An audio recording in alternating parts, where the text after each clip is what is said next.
रंजन की रिपोर्ट। चलिए बढ़ते हैं अगली खबर की तरफ और खबर रांची से है। रांची में नकली शराब की बड़ी खेप जब्त की गई है। नगरी थाना क्षेत्र में उत्पाद विभाग और पुलिस की कार्रवाई में 11 पेटी शराब के साथ 250 लीटर स्प्रिट बरामद की गई। इस दौरान शराब के खाली बोतल, ढक्कन, स्टिकर सहित अन्य सामान भी जब्त किए गए।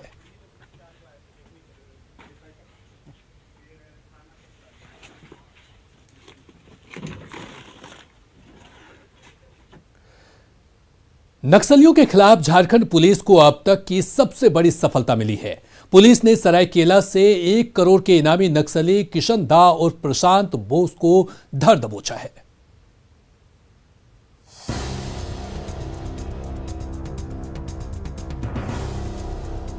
कपड़ों से चेहरे को ढके इस शख्स को देखिए। ये कोई मामूली इंसान नहीं बल्कि दुरांत नक्सली प्रशांत बोस उर्फ किशन दा है, जिस पर 1 करोड़ रुपए का इनाम था।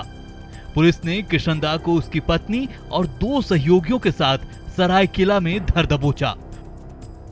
को बताना चाहेंगे कि प्रशांत बोस जो हैं वो कोई मामूली नक्सली नहीं थे। वो करीब 5 दशक से झारखंड ही नहीं, बिहार, छत्तीसगढ़, उड़ीसा जैसे इलाकों के लिए आतंक का पर्याय बने हुए थे और इसी वजह से झारखंड पुलिस ने उन पर 1 करोड़ का इनाम घोषित किया था। कौन है नक्सली प्रशांत बोस, ये भी जान लीजिए। माओवादी पोलित ब्यूरो का सदस्य है प्रशांत बोस। भाकपा माओवादियों का टॉप लीडर है प्रशांत बोस। झारखंड के साथ बिहार, पश्चिम बंगाल, ओडिशा में कुख्यात, छत्तीसगढ़, आंध्र प्रदेश और महाराष्ट्र में भी मचा चुका है तांडव। 100 से अधिक नक्सली हमलों का मास्टरमाइंड। 2 दशकों से पश्चिमी सिंहभूम के सारंडा जंगल में धमक, गिरिडीह के पारसनाथ की पहाड़ियों पर भी आतंक। 153 इनामी नक्सलियों में पहले नंबर पर है किशन दा। पश्चिम बंगाल के 24 परगना जिले के यादवपुर का रहने वाला है। माओवादी पोलित ब्यूरो सदस्य के साथ सीपीआई माओवादी सेंट्रल कमेटी का उप महासचिव भी है। प्रशांत बोस उर्फ किशन दा को माओवादी का दूसरा बड़ा नेता माना जाता है। सारंडा इलाके से झारखंड, पश्चिम बंगाल, ओडिशा, छत्तीसगढ़ और महाराष्ट्र में माओवादियों की गुरिल्ला आर्मी को कमांड करता था। आपको बताना चाहेंगे कि इनकी जो सुरक्षा की जिम्मेवारी होती है वो माओवादी लड़ाकों के हाथों में होती है। वहीं आईडी माइंस इत्यादि तमाम जो चीज़ें होती हैं वो इनकी सुरक्षा के लिए लगाए जाते हैं, उनका जाल बिछा होता है और इसी वजह से वो लगातार पुलिस को चकमा दे रहे थे। लेकिन पुलिस ने गुप्त सूचना के आधार पर सरायकेला इलाके से उनके साथ उनकी बीवी और 2 अन्य सहयोगियों को गिरफ्तार किया गया। किशन दा की गिरफ्तारी पुलिस के लिए उतनी आसान नहीं थी जितनी सुरक्षा में हमेशा माओवादी के लड़ाके तैनात रहते थे। इतना ही नहीं, ये जिन इलाकों से गुजरता था वहां पहले से लैंड माइंस लगा दिया जाता था। सुरक्षा घेरे में रहने वाला किशन दा झारखंड पुलिस के हत्थे चढ़ ही गया। किशन दा और प्रशांत बोस की गिरफ्तारी जहां झारखंड पुलिस के लिए बड़ी सफलता है, वहीं नक्सलियों के लिए बड़ा झटका। ओम प्रकाश, न्यूज़ 18 रांची। झारखंड के कांग्रेस विधायकों ने फिर एक बार क्षेत्र की समस्या का समाधान नहीं होने पर आवाज उठाई है। कांग्रेस विधायक दल के नेता आलमगीर आलम के आवास पर पार्टी विधायक दल की बैठक में नाराजगी सामने आई है। कांग्रेस विधायकों ने सत्ता में रहने के बावजूद जनता की उम्मीद पर खरा नहीं उतर पाने का दर्द रखा है। साथ ही चुनावी घोषणा पत्र में जनता से किए गए वायदों को लेकर भी पार्टी विधायकों ने सवाल खड़े किए हैं। कांग्रेस विधायक आज सीएम से मुलाकात कर सकते हैं, जिसमें राज्य की समस्याओं के साथ नीतियों पर भी चर्चा होगी। हमारे विधायक की जो समस्या है वो विधायक दल में उन लोगों ने रखने के काम किया है। कुछ ऐसी बातें हैं जो माननीय मुख्यमंत्री से हमसे वार्ता करनी है, उसका भी एजेंडा हमको दिया है। हम बात करके ही क्या फलाफल होगा फिर आप लोगों को बताएंगे। किस तरह की बातें हैं विधायक के क्षेत्र से संबंधित समस्या? विधायक के क्षेत्र, अधिकारियों की लापरवाही है। देखिए, विधायक का अपना अपना क्षेत्र की समस्या है, उसके बारे में बहुत लोगों का और भी समस्या है। और जो है कुछ ऐसी चीजें जो है जो हमारी मैनिफेस्टो में हम लोग लिए थे, लेकिन आज भी उसका कारगर दिशा में कोई काम नहीं हो पाया। वो सारी चीज को उन्होंने रखने के काम किया है। उधर हेमंत सोरेन कैबिनेट की बैठक में 37 प्रस्तावों पर मुहर लगी। इसके तहत SC, ST और OBC और अल्पसंख्यकों के लिए जारी योजना का नाम बदलकर मुख्यमंत्री स्वास्थ्य सहायता योजना करने का फैसला लिया गया, जिसमें 30,000 से 10,000 तक अनुदान मिलेगा। कैबिनेट ने 14 नियुक्ति नियमावली में संशोधन के प्रस्ताव पर मुहर लगाई। साथ ही कर्मचारियों के महंगाई भत्ते में भी 3% की बढ़ोतरी की गई। वहीं गिरिडीह DC की ओर से 17 नक्सलियों पर UAPA के तहत मुकदमा चलाने के प्रस्ताव की भी मंजूरी दी गई।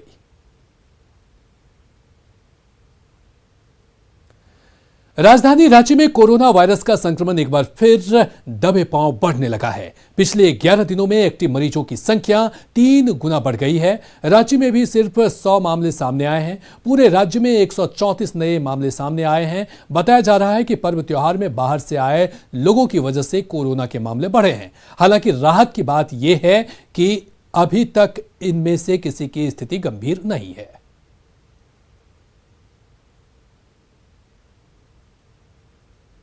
तो अभी हम लोगों को बहुत ही सजग रहने की ज़रूरत है। जो भी कोविड एप्रोप्रिएट बिहेवियर है उसका अनुपालन निश्चित रूप से मैं आग्रह करूंगा कि सब लोग करें।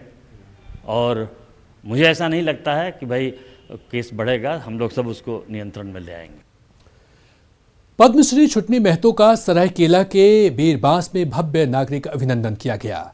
गांव में छुटनी महतो का ढोल नगाड़ों के साथ स्वागत किया गया। जैसे ही छुटनी अपने गांव बीरबांस पहुंची, गांव में उत्सव सा नजारा दिखा। छुटनी महतो ने बताया कि उनका जीवन धन्य हो गया। डायन कुप्रथा के खिलाफ आंदोलन छेड़ने वाली छुटनी ने बताया कि समाज से इस कुप्रथा को जड़ से उखाड़ फेंकना उनका मकसद है। आपको बता दें कि 9 नवंबर को राष्ट्रपति भवन में डायन उन्मूलन के खिलाफ आंदोलन चलाने वाली छुटनी महतो को पद्मश्री सम्मान से नवाजा गया था।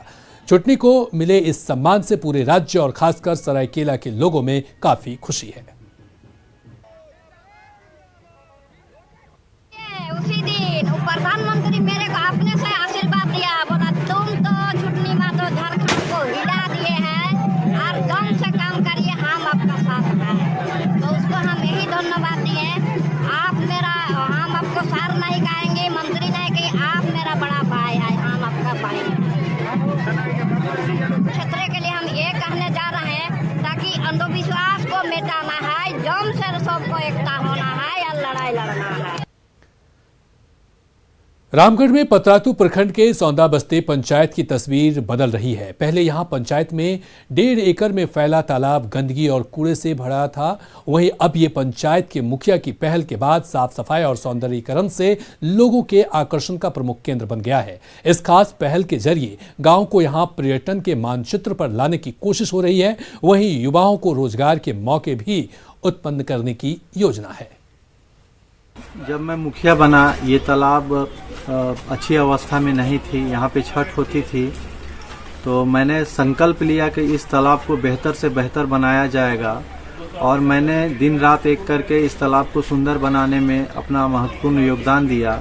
सांसद मद, विधायक मद, CCL के माध्यम से, मुखिया फंड के माध्यम से मैंने यहाँ पे घाट बनवाया और चारों तरफ वॉकिंग ट्रैक बनाया ताकि सभी महिलाएं, बूढ़े बुजुर्ग यहाँ पे घूम सके। नौका विहार की भी यहाँ व्यवस्था की गई। बच्चों के झूलने के लिए झूला लगवाया गया। अभी कुछ दिन पहले माननीय सांसद महोदय का यहाँ पे विजिट हुआ था। उन्होंने कहा है मुखिया जी से कि इसकी खूबसूरती को और बढ़ाने के लिए सांसद महोदय से जितना भी प्रयास होगा वो करेंगे और सहयोग करने को उन्होंने आश्वासन दिया है। सौंदा बस्ती में इस तालाब की ओर पहले लोग आना पसंद नहीं करते थे। आप देख सकते हैं कैमरे के माध्यम से कितना खूबसूरत बनाया गया है। यहाँ पर नौका विहार की भी सुविधा है, यहाँ पर वॉच टावर है, यहाँ पर सेल्फी टावर बनाया गया है। यह हर तरह की सुख सुविधा यहाँ पर दी गई है। और गांव में भी आप पर्यटन का लुत्फ उठा सकते हैं। अब पर्यटन के माध्यम से गाँव को जोड़ने का काम भी शुरू किया गया है। इसका जीता जागता नमूना सौंदा बस्ती पंचायत है। अब देखिए कैमरे के माध्यम से कितना खूबसूरत और आकर्षक ढंग से इस तालाब की सुंदरीकरण किया गया है। इसमें कई लोगों का सहयोग लिया गया है। बताते चले कि यहाँ पे पहले लोग आना पसंद नहीं करते थे, आज वहाँ पर लोग तफरीह के लिए आते हैं, यहाँ पर सुबह घूमने आते हैं। यहाँ पर लोग बाहर से नौका विहार करने भी आ रहे हैं। जावेद खान, न्यूज़ 18 रामगढ़।